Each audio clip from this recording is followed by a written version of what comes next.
కొంతమంది డాక్టర్ దగ్గరికొచ్చి ఓపెన్‌గా చెప్తారు. మాకీ ప్రాబ్లమ్ ఉందండి అని చెప్పేసి చెప్తారు. కొంతమంది ఇంకా ఎక్కడో మొహమాట పడుతున్నారు ఇలాంటి ఒక టాపిక్ మాట్లాడాలి అంటే. సో, గూగుల్ చేసేసి ఏం వాడితే బెటర్ అని చెప్పేసి వాడేస్తా ఉంటున్నారు. అలాంటి వాళ్ళకి మీరేం చెప్తారు? సో, అదే ఇప్పుడు మామూలుగా ఒక మనిషికి హెల్త్ రిలేటెడ్‌గా ప్రాబ్లమ్ ఏదైతే వస్తుందో, ఈ సెక్షువల్ ప్రాబ్లమ్స్ కూడా one of the health related issues. So, దీన్ని మనం ఈ సొసైటీ కన్జర్వేటివ్ సొసైటీ ఉండడం వల్ల దీన్ని ఒక ట్యాబూ కింద మనం బయట మాట్లాడకుండా ఒక అపోహల్లాగా పెట్టుకొని మనం డిస్కస్ చేసుకోకపోవడం వల్ల వాళ్ళు ఒక ఇన్ఫీరియారిటీ కాంప్లెక్స్‌లోనే డిప్రెషన్‌లోకి వెళ్ళే అవకాశాలు కూడా ఉంటాయి.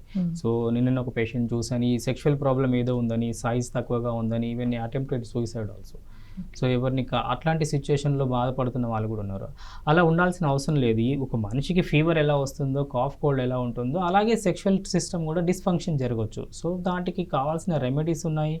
ఇప్పుడు ఒకవేళ అంత మొహమాటం ఉన్న వాళ్ళకి ఇప్పుడు ఆన్‌లైన్‌లో కూడా డాక్టర్స్ అవైలబుల్ ఉన్నారు. ఆన్‌లైన్‌లో కూడా హెల్ప్ తీసుకోవచ్చు. లేదంటే ఫిజికల్‌గా డాక్టర్‌ని కలిసి they can open up. So, వాళ్ళు బహిరంగంగా మాట్లాడినప్పుడు డాక్టర్ దగ్గర డెఫినిట్‌గా హెల్ప్ చేసే అవకాశాలు ఉంటాయి. వీటిలో మెజారిటీ ఆఫ్ ద పీపుల్‌కి అపోహల వల్ల బాధపడే వాళ్ళు ఎక్కువ మంది ఉంటారు. సో, ఆ అపోహల్ని గనుక డాక్టర్ గారిని కలిసి క్లియర్ చేసుకుంటే డెఫినిట్‌గా వాళ్ళ లైఫ్ హ్యాపీగా ఉంటుంది. ఓకే. సో, ఇందులో మొహమాట పడాల్సిన అవసరం లేదు.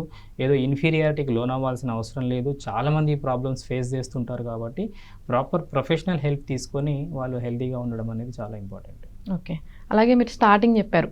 ఈడీ అలాగే పీఈ 2 డిఫరెంట్, 2 సేమ్ కాదు. వాటి ప్రాబ్లమ్ డిఫరెంట్‌గా ఉంటుందని చెప్పి. అసలు ఇలాంటి ఒక ప్రాబ్లమ్ ఉంది అన్నది ఎలా నిర్ధారించుకోవాలండి? అంటే దానికి ఎలాంటి టెస్ట్‌లుంటాయి? అంటే బేసిక్‌గా ఎరెక్టైల్ డిస్‌ఫంక్షన్ రిలేటెడ్‌గా వచ్చినప్పుడు పేషెంట్‌కి హిస్టరీయే అడుగుతాం.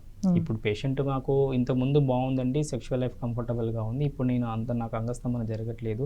జరిగినా కూడా మెయింటైన్ చేయలేకపోతున్నాను. ఒకవేళ మెయింటైన్ చేసినా కూడా నాకు చాలా తొందరగా శీఘ్రస్ఖలనం అవుతుంది అన్నది పేషెంట్ నుంచి వచ్చే primary complaint. That it self gives అంటే సోఫిస్టికేటెడ్ ఇన్వెస్టిగేషన్స్ ఏం అక్కర్లేదు వీటిలో ఆ ప్రాబ్లమ్ తెలుసుకోవడానికి. అది అయిన తర్వాత ఎందుకొచ్చింది ఈ పేషెంట్ లోపల, ఈ ప్రాబ్లమ్ ఎందుకొస్తుంది అంటే కామన్ టెస్టులు చేస్తాం. ఎల్డర్లీ ఏజ్ గ్రూప్ ఉన్న వాళ్ళకు టెస్టోస్టిరాన్ హార్మోన్ ఎలా ఉంది, వాళ్ళ కొలెస్ట్రాల్ లెవెల్స్ ఎలా ఉన్నాయి, తర్వాత షుగర్ ఏమైనా ఉందా, థైరాయిడ్ ప్రాబ్లమ్స్ ఏమైనా ఉన్నాయా, ఇలా hormonal problems, basic vascular status ఎలా ఉందో చెక్ చేస్తాం.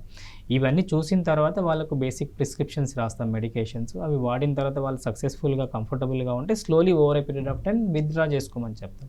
అప్పుడు వాళ్ళు కంఫర్టబుల్గా ఉంటే they don't require any medication. అలా కాకుండా వాళ్ళు మెడిసిన్ వాడుతున్నప్పుడు కంఫర్టబుల్గా ఉన్నారు, మెడిసిన్ ఆపేసిన తర్వాత ప్రాబ్లమాటిక్గా ఉంది అనుకోండి, అప్పుడు మెడిసిన్స్ కంటిన్యూ చేయాల్సి వస్తుంది. Depending upon the age group. Usually 40-50 age group ఉన్న వాళ్ళకు మేబీ మెడిసిన్ కంటిన్యూ చేయాల్సి రావచ్చు. అది ఎస్పెషల్లీ షుగర్, బీపీ ఉన్న వాళ్ళకు ఎండోథీలియల్ డిస్ఫంక్షన్ అనేది జరుగుతుంది. అట్లాంటి వాళ్ళకు లాంగ్ టర్మ్ కోర్స్ అవసరం జరగవచ్చు. అట్లా కాకుండా వెరీ యంగ్ పీపుల్ 20-25 వాళ్ళు వచ్చారు, ఎప్పుడో స్పొరాడిక్ ఎవరో పార్ట్నర్తో ట్రై చేసి ఫెయిల్ అయ్యారు, ఏదో పర్ఫార్మెన్స్ యాంగ్జైటీ ఉంది, అట్లాంటి వాళ్ళకు 1 or 2 టైమ్స్ సక్సెస్ఫుల్ అటెంప్ట్ చేయగలిగితే వాళ్ళకి కాన్ఫిడెన్స్ వచ్చేస్తుంది. They don't require further medication కానీ టెస్టులు కానీ వాళ్ళకి ఏమి అవసరం ఉండవు, ఒకవేళ ఎగ్జామినేషన్ కనుక అంత నార్మల్గా ఉంటే. ఇవన్నీ దాటేసారి ఈ స్టేజ్ల నుంచి దాటారు అంటే అప్పుడు పినైల్ కలర్ డాప్లర్ అనేది పెనిస్కి బ్లడ్ ఫ్లో ఎలా ఉందనేది చెక్ చేయడానికి చేస్తాం. సో, అది ఫస్ట్ లైన్లో చేయము, స్టేజ్ని బట్టి చేస్తాం. అలా కాకుండా ఒకవేళ మ్యారేజ్ అయింది, వాళ్ళ ఇంటర్కోర్స్ రిలేటెడ్ ఇష్యూస్ వల్ల వాళ్ళ గొడవలు జరుగుతున్నాయి, దాన్ని మ్యారిటల్ డిస్కార్డ్ అంటాం. అట్లాంటి వాళ్ళకు ప్రైమరీగానే అన్ని టెస్టులు చేయడం జరుగుతుంది. అదర్వైజ్ ఇన్ జనరల్గా డాప్లర్ టెస్ట్ ప్రైమరీగా ఏం చేయము. ఒక స్టేజ్ దాటిన తర్వాత అన్ని అటెంప్ట్ చేసిన తర్వాత జరిగినప్పుడు మాత్రమే చేయడం జరుగుతుంది. ఓకే. అంటే జనరల్‌గా ఇలాంటి ఒక ప్రాబ్లమ్ రాకుండా ఉండాలి అంటే ఎలాంటి జాగ్రత్తలు తీసుకోవాలి? సో, ఓవరాల్‌గా సెక్షువల్ హెల్త్ మెయింటైన్ చేయడానికి ఫస్ట్ థింగ్ ఎస్పెషల్లీ యంగ్స్టర్స్ ఉన్నవాళ్ళు ఈ సోషల్ మీడియాలో ఉన్నాయి అవి ఇవి చదివేదానికి, ఎందుకంటే it is an unregulated content. So, దానికి ఎక్కడ కూడా అథెంటిసిటీ ఉండదు. అది చూసి అపోహలకు లోనవ్వద్దు. అట్లాంటివి ఏమైనా డౌట్స్ వచ్చినా కూడా అథెంటిక్ ప్రొఫెషనల్ వెబ్సైట్ అనేది చదివి దాంట్లోపల ఎంతవరకు అనేది తెలుసుకోవచ్చు, లేదంటే డాక్టర్ గారిని కలిసి ఆ అపోహల్ని క్లియర్ చేసుకోవచ్చు. ఎందుకంటే కొలీగ్స్ ఎప్పుడు చెప్పినా కూడా నేను హాఫ్ అన్ అవర్ పర్ఫామ్ చేశాను, 45 మినిట్స్ చేయగలిగాను, ఒక రోజులో 4 టైమ్స్ చేయగలిగాను, ఇట్లా అపోహలు ఉంటాయి వాళ్ళకి. దీనివల్ల చాలా ఇన్ఫీరియారిటీ, నేనేమో తక్కువనేమో అన్న ఒక దీంతో ఉంటారు. ఆ ఇన్ఫీరియారిటీ నుంచి బయటకు వచ్చి నిజాలు తెలుసుకోవడం మంచిది. వాళ్ళకున్న అపోహలు దేనిపైన సరే, మాస్టర్బేషన్ కావచ్చు, లేదంటే ఓవరాల్ సెక్షువల్ లైఫ్ మీద గురించి కానీ, డ్యూరేషన్ ఎంత కానీ, అవన్నీ కూడా ఒక ప్రొఫెషనల్ కొలీగ్ హెల్ప్ తీసుకుంటే డెఫినెట్గా వాళ్ళకు కంఫర్టబుల్గా ఉంటుందండి. సో, బేసికల్గా ప్రొఫెషనల్ హెల్ప్ తీసుకొని దాని నుంచి బయటపడడం అనేది చాలా ఈజీ.